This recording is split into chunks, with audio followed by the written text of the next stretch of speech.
여러분들 안녕하세요. 성실한TV 엄현석 회계사입니다. 오늘은 6.17 부동산 대책이 나온 날입니다. 이번 대책을 한마디로 요약하면 무주택자는 집 살 생각하지 마라, 그리고 유주택자들은 세금 더 내라, 이렇게 요약할 수 있을 것 같습니다. 벌써 21번째 부동산 대책인데 기존의 12.6 대책과 큰 변경된 점은 없는 것 같습니다. 여전히 대출 규제와 조정 대상 지역 추가, 투기과열 지역 추가 이 정도로 요약이 되고요. 이번 대책에서 가장 큰 변동은 법인 명의로 보유한 주택에 대한 종부세와 양도세 강화를 들 수 있을 것 같습니다. 언론에서도 많이 나오는 것 같은데 정말 실수요자를 위한 정책을 고려하고 있는 건지 생각이 들고요. 세금이 이렇게 부족하구나, 이제 여기서 세금 많이 늘릴 계획이구나, 이런 게 좀 느껴졌습니다. 제 개인적인 관점에서 어떤 정책을 좀 눈여겨봐야 되는지 함께 나눠보는 시간을 갖도록 하겠습니다. 구독과 좋아요, 알람 설정까지 무료인 거 아시죠? 유튜브 보도자료 를 보시면요, 주택시장 안정을 위한 관리 방안이라고 해서 나왔습니다. 먼저 여기를 보시면 이제 서울 수도권은 조정대상 지역 아니면 투기과열 지구입니다.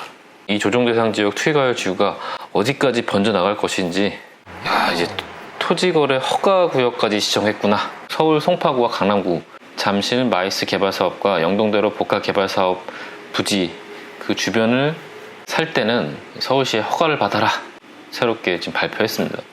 허가를 거의 안 내주겠죠. 우리가 땅을 사는데 정부의 허락을 받아야 되는 겁니다. 그리고 자금조달계획서 제출 대상을 확대한다고 합니다.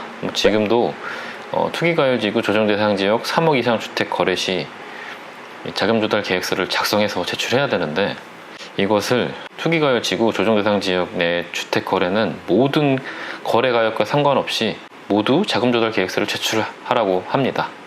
도대체 이 자금조달 계획서를 제출한다고 집값을 잡는 것과 무슨 상관이 있는지 저로서는 도저히 이해할 수가 없습니다. 이렇게 국민들은 자금조달 계획서를 철저하게 작성하라고 하면서 도대체 정의연, 정대협 할머니들을 위해서 모금했던 기부금 어디에 어떻게 쓰였는지 이런 것도 좀 철저하게 좀 확인을 좀 해줬으면 좋겠네요. 그리고 이제 주택담보대출 및 전세자금대출 규제 강화하겠다고 나서고 있습니다. 이제는 주택담보대출 받았으면 6개월 내에 그 집에 들어가서 살아야 되고요. 이제 현금 없으면 주택 투자하지 말라. 윤모 국회의원도 그 일가가 주택을 현금 거래로만 5채나 구입했다고 하잖아요. 이렇게 현금 부자들만 주택을 사라, 그런 의도가 엿보입니다. 그리고 갭투자 방지를 위해서 투기지역 투기과열 지구 내 시가 3억 초과 아파트를 신규로 구입하는 경우에도 전세대출 보증 제한 대상에 추가하겠다. 이제는 내가 전세를 살고 있는데 투기과열 지구에 시가 3억 이상 된 아파트를 산다 라고 했을 때 기존 전세자금 대출을 즉시 회수하겠다 라는 얘기죠. 지금 전세 살고 계신 분들은 현금이 넉넉하지 않으면 시가 3억 이상이 되는 집을 살 수가 없습니다. 그리고 또 재건축도 수도권 투기과열 지구의 재건축에서는 조합원 분양 신청까지 2년 이상 거주를 해야지만 분양 신청을 할 수 있다. 그 재건축 아파트 2년 이상은 살아야 분양권을 준다, 그런 얘기가 되겠죠. 논란이 됐던 초과이익 환수제가 합헌 결정이 남에 따라서 본격적으로 제도를 도입하겠다라고 이제 발표를 했습니다. 쉽게 얘기하면은 내가 삼성전자 주식을 4만 원에 샀는데 이게 7만 원이 된 거예요. 3만 원의 이익이 생겼잖아요.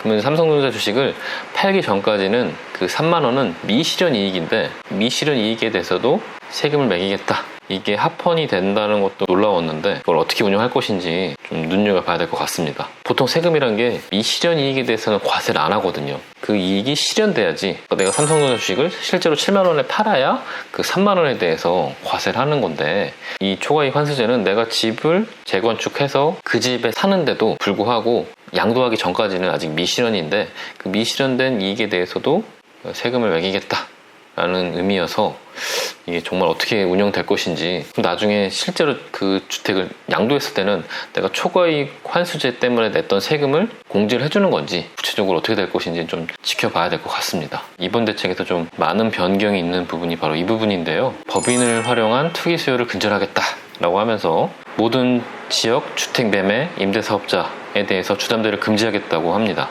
법인 등이 보유한 주택에 대한 세금도 큰 폭으로 변경이 될 것 같습니다. 먼저 종부세율 인상하겠다고 하는데요. 기존에는 개인 법인 구분 없이 보유주택에 대한 공시가격을 합산해서 종부세를 매겼었는데, 앞으로 법인이 보유한 주택에 대해서는 최고 세율 3% 혹은 4%를 적용해서 세금을 매기겠다는 겁니다. 법인이 2주택을 갖고 있으면 3%, 3주택 이상 갖고 있으면 4%. 정말 이건 너무 강력한데, 종부세는 기본적으로 6억을 빼주면서 그 6억 초과분에 대해서는 과세하는데, 법인이 보유한 주택에 대해서는 6억을 안 빼주겠다. 그 주택 전체에 대해서 세금을 매기겠다는 겁니다. 그러니까 지난 영상에서 법인 명의로 주택을 구입했을 때 내게 되는 세부담에 대해서 한번 말씀드린 적이 있었는데, 종합소득세와 양도소득세를 고려하면은 법인이 보유한 거와 개인이 보유한 거에 큰 차이가 없는데, 요 종부세는 크게 아낄 수가 있었거든요. 요 정보 안대로 개정이 된다면 법인 명의로 주택을 보유한 메리트가 사라지는 겁니다. 그리고 기존에 법인이 보유한 8년 장기 임대주택에 대해서는 종부세를 안 냈었는데, 이제는 그런 거 없이 모두 다 과세하겠다라고 합니다. 야, 또 이것도 법인이 보유한 주택 양도시, 지금은 기본 법인세율에서 추가로 10%를 더해서 세금을 냈었는데, 이 추가 10%를 20%로 인상하겠다. 그러니까 법인이 양도했을 때 기존보다 세금이 2배나 늘어나는 겁니다. 간략하게 좀 살펴봤고요. 정말 현금이 없으면 과연 내 집 마련을 할 수 있을까라는 좀 생각이 듭니다. 법인 명의로 보유하고 있는 주택에 대한 보유세는 기존보다 깜짝 놀랄 정도로 늘어날 것이다. 여기서 세수를 많이 늘리겠다라는 의지가 보이는 그런 정책입니다. 제가 설명을 드리지만 이게 무슨 의미가 있나 싶기도 합니다. 정부가 생각하고 있는 안대로 개정이 될 가능성이 매우 높잖아요. 단기적으로 이런 강한 정책으로 인해서 투기 수요가 좀 위축될 수는 있겠지만, 정말 장기적으로 이미 경험했듯이 벌써 오죽하면 21번째 대책이 나왔겠습니까? 대출 규제와 보유세 강화라는 큰 틀에서 이번 21번째 정책도 그런 흐름의 연장선이 아닌가 싶습니다. 오늘 영상은 여기까지고요. 저는 또 다음 영상에서 뵙겠습니다.